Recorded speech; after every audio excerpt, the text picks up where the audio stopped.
Britain is enjoying a Brexit boom fueled by a series of major investment announcements. Brexit economy is soaring. What is the secret of Britain's resilience? Let's talk to Mr. Alexander Best. He is a Canadian of British descent and a businessman. So let's find out what he has to say about it. Welcome to the show. Well, thank you very much. All right. So what is going on? What is going on? Well, yes, I mean, there was a lot of fear-mongering, one might say, which has actually cost rather a lot of people their jobs. And it's interesting to see how things are playing out. I think there's still going to be, for a period of time, some uncertainty, and so there will be some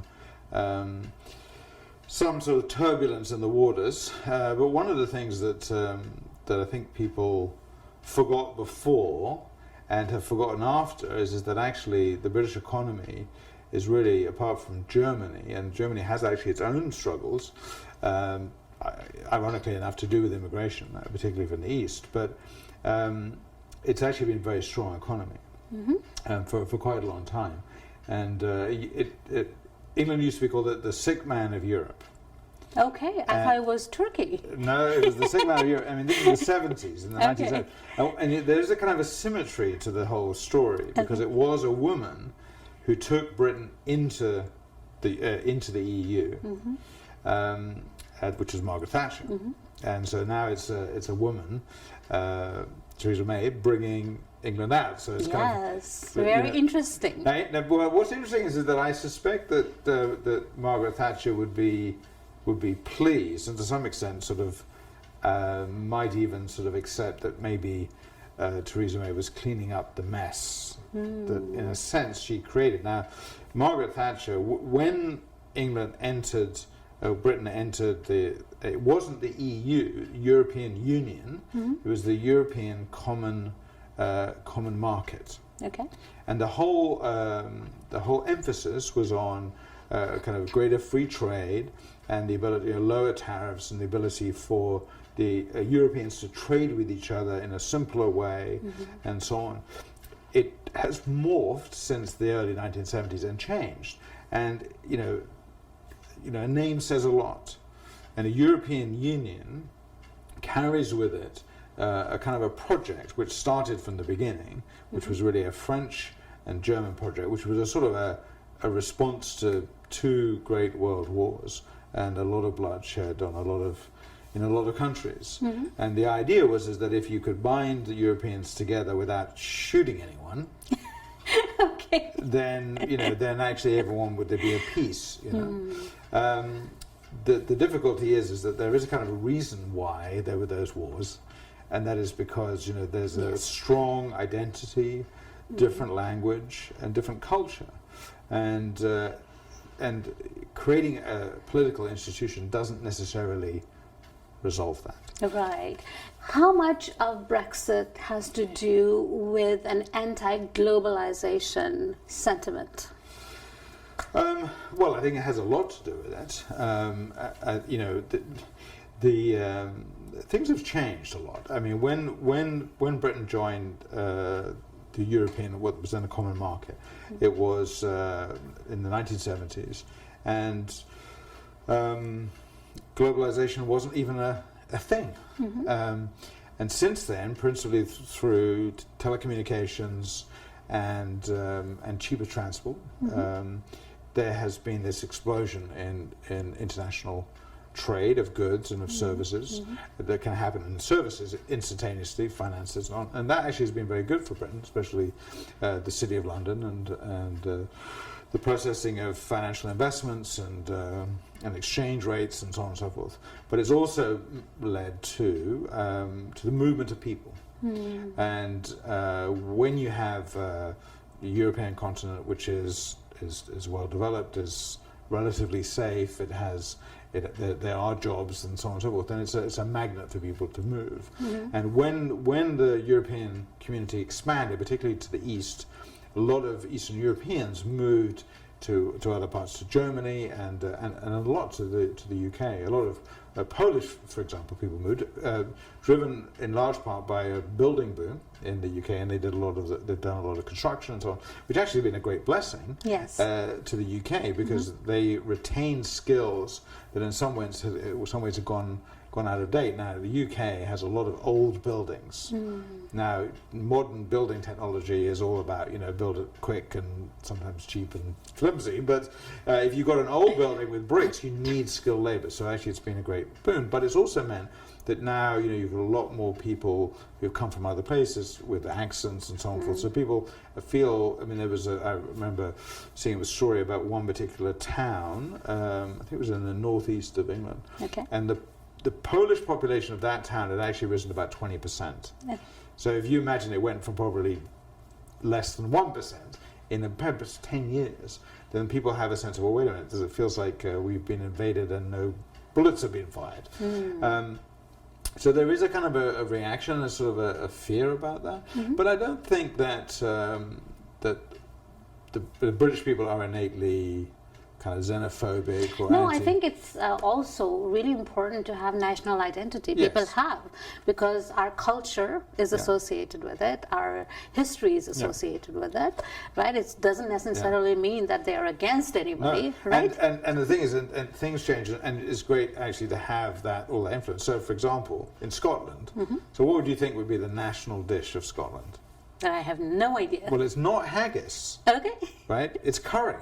Yes, I should have known that, because I was in London, and I was quite surprised. Like Jay and I, we were there. I guess it was about 15 years ago, and yes, everywhere we were offered curry. Yes, that's right. Butter chicken and all that stuff. Right. Yes, so there's the most popular. It's a not fish and chips and not haggis.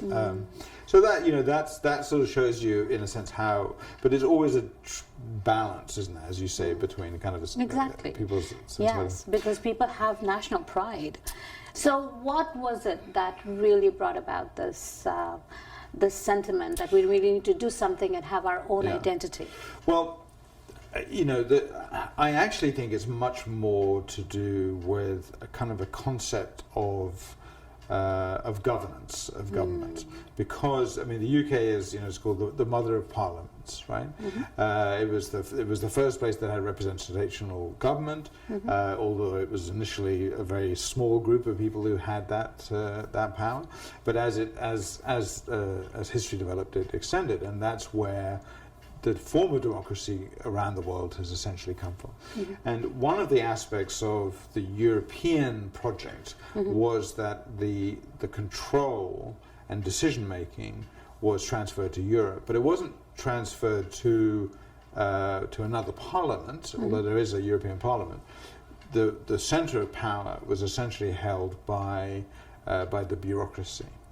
And so there was always been, really right from the beginning, it was interesting, Margaret Thatcher, she signed up for it, she brought the UK into it, but it was for the purposes of business, as a market.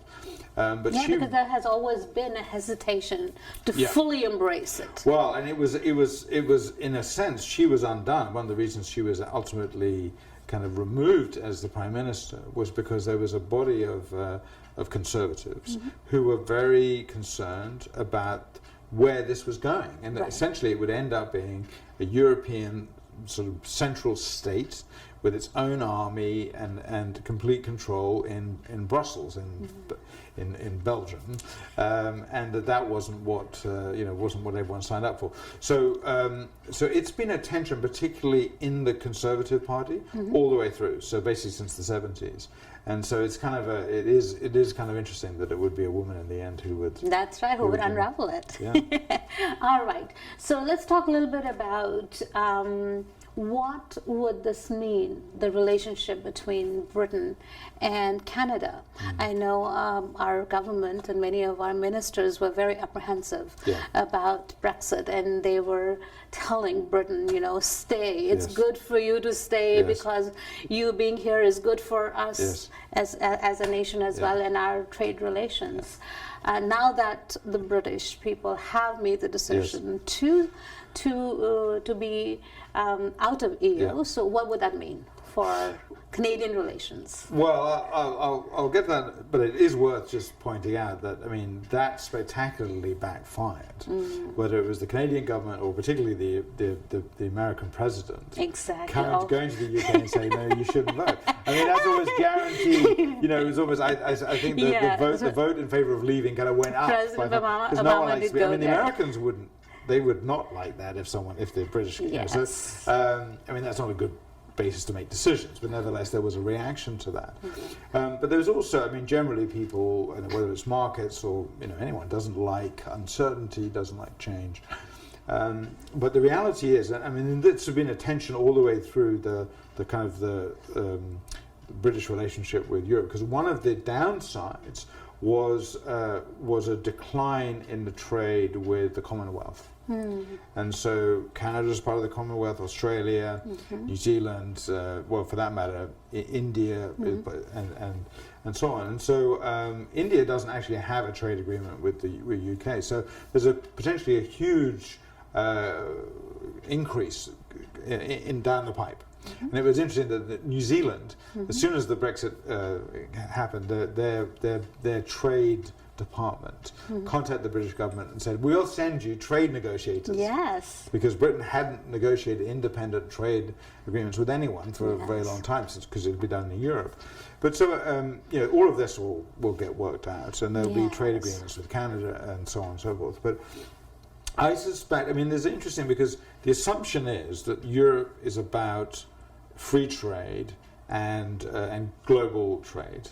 But actually, that's not really true. It's actually a protectionist market to keep and negotiate terms for access to it. So it's free if you're inside it, but if you're outside it, it's not. And so what we may be seeing is that there was a time 10 years ago when the prevailing wisdom was that there was going to be these regional hubs, regional trading centers. So there's the one in North America, there's the one in Europe, and maybe something like that in Asia and China.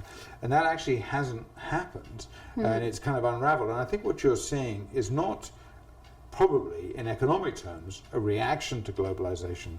What you're seeing is globalization.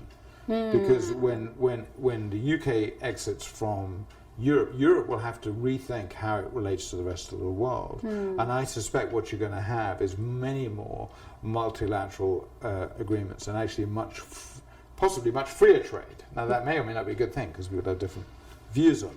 Right, but trade is booming. You know, McDonald's is going to increase their investment. They're going to be hiring 5,000 people in the UK. In the UK as a result of Brexit. And we think that's a good thing, do we? I don't know. That perhaps reflects bad. I mean, I think people should be eating more curry in the UK.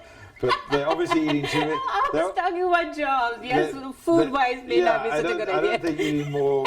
I don't think that's going to help the general health of the UK. Well, although I must say, McDonald's is making an attempt to change their menu. Yes, that's good. They have good salads. That's true. All right. So, what does it say about the British people? Because the rest of the world said, you know, try as much as you want to. It's never going to happen. Well, the plucky Brits. Well, I mean, you know, there is a bit of the Dunkirk spirit, you know, which is the sort of Churchillian kind of, you know, resistance to tyranny. And, you know, Britain, particularly in the Second World War, in the end, while America was still kind of humming and hawing, was the last bulwark against the expansion of Nazism, which was a different way to have a united Europe. And resisted it, and paid a price, arguably, after the war, suffered actually worse than Germany, who had massive investment from America, and the UK didn't. And, you know, one of the reasons that Britain was called in the 70s the sick man of Europe was actually because of that. Because there hadn't been investment, and therefore it was always behind everyone else in Europe. But since then, there's been a massive kind of revolution in the UK and in business and manufacturing and services, and so it's actually went from being kind of the sick man to actually being the most healthy. Yes. And the unemployment in the UK prior to Brexit, and it hasn't moved very much. was 5%. In France, it was 20% unemployment, and amongst young people, even higher. And Yes, France has been struggling for a very, very long time. yeah. Yeah, socialist Yeah. tendencies, I guess. All right, so there you go. Thank you so much for coming You're here very and welcome. sharing your thoughts and Thank your you for- ideas with us. Thank you so much for being here. You're very welcome. All right. Bye.